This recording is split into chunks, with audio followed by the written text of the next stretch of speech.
What's going on YouTube? It's Jurassic Creations and welcome back to another Mattel review. Today we're going to be taking a look at the Isla Sorna Capture Pack. As some of you may know, Mattel doesn't really make anything for the Lost World, which is kind of a disappointment. The Lost World is a great film.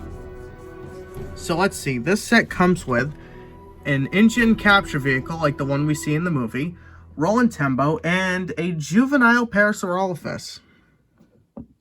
I have to say, the packaging looks really good on this.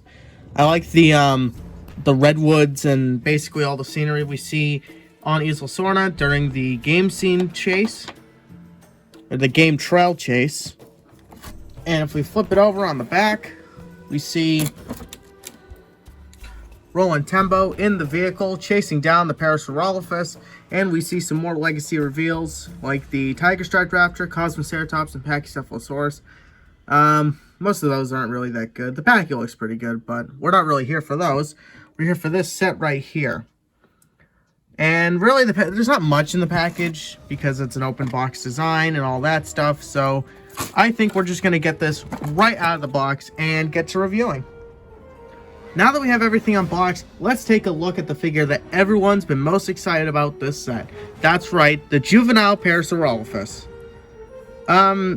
There's really not a lot to say about this Parasaur. It's a Parasaur, that's for sure. It doesn't really look that great, I'll have to say. I mean, it's, for what it is, it's alright.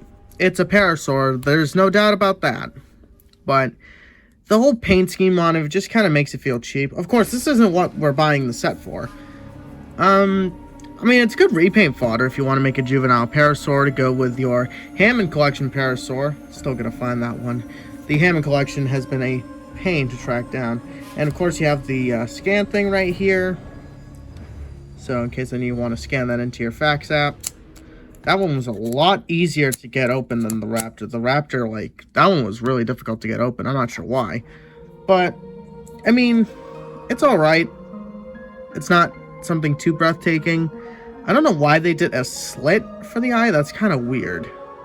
Parasaurs don't have slit eyes, not even in the movie. So that's odd, but nothing a little paint can't fix. So, we'll put him over there. Alright, now let's take a look at Roland Tembo, an entirely brand new legacy sculpt, and of course, a welcome addition to the collection.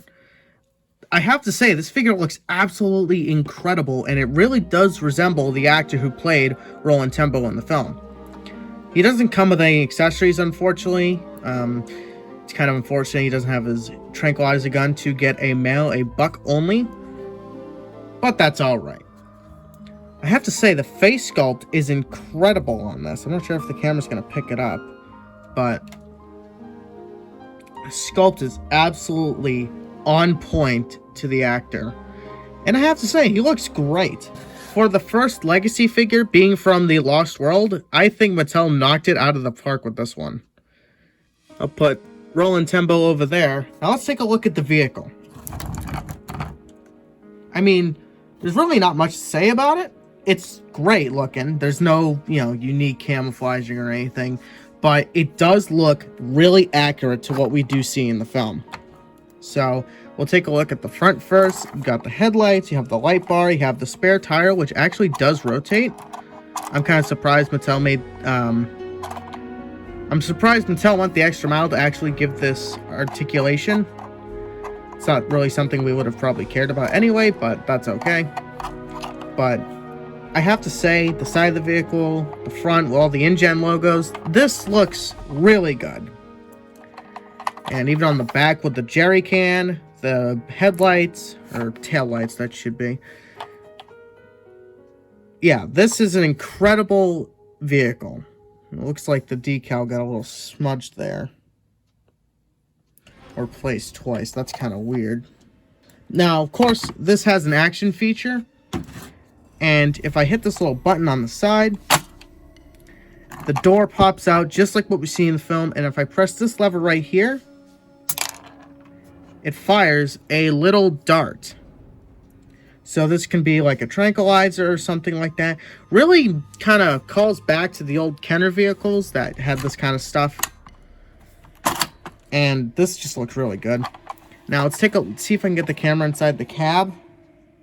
Because the cab is filled with details. Like you have the steering wheel, and you have, it's hard to see. You have the little handlebars right there with the screen of the Parasaurolophus. This would be really good if you got the Hammond Collection para and you were able to, like, you could act out a scene where this vehicle is hunting down the para. And I actually just noticed that the mirrors do have decals on them, which is something that Mattel usually doesn't do. Especially with that kind of a small detail. So that's kind of crazy to see. And now, before I wrap up the video here, I want to do a quick comparison to the Kenner Roll Tembo versus the Mattel Roll Tembo. So right here, I have two versions of Roll Tembo from the Lost World toy line, released back in 1997. And this variation right here actually uses a Dino Tracker head sculpt because they didn't have Roland sculpts ready for the film yet. So there is a variation of this, but looking at the body, it doesn't really look like Roll Tembo. If I were to tell you that this is Roll Tembo and it had no correlation to Jurassic Park whatsoever, if there was no InGen logo on the side or anything indicating to you that this was Roll Tembo from the Lost World Jurassic Park, you probably wouldn't believe me. So that version's a little inaccurate, but this version has a really good head sculpt, at least for 1997. And comparing it to the Mattel one actually obviously is a lot better because it's newer. So, and technology has improved over the years, so Mattel can really nail the head sculpt and likeness to the actor. But for 1997, this is a pretty good Roll Tembo figure. And now I think it's only fair that we compare this new InGen gathering vehicle to its predecessor, the Net Trapper, released back in 1997. This Net Trapper was the ultimate InGen hunter vehicle. And you can see there are some likenesses between the two, like the light bar that comes up and the headlights. It's practically the same vehicle, just one is released 25 years later than the previous. And this one was good. I mean, mine's incomplete. It's missing a couple guns and the actual net to the Net Trapper. But, you know, they are pretty similar. They both have the sliding doors. This one is spring activated, where this one was just kind of, you pull it out. I think I prefer the sliding door more than just a spring-loaded action feature. If it didn't slide out as fast, I probably would prefer this newer version with the button. Maybe have the button somewhere hidden on the vehicle, but really not that big of a deal. And I will say the Mattel one is actually a really good successor to the Net Trapper. So guys, I hope you enjoyed this video. I surely enjoyed making it. I really do love all the new Legacy stuff we're getting from Mattel this year, and I hope they keep up the trend of Lost World items, since this year is the 25th anniversary of the Lost World. So that's going to be it from me. I hope you guys enjoyed. Please like, comment, subscribe, and I'll see you guys in the next video.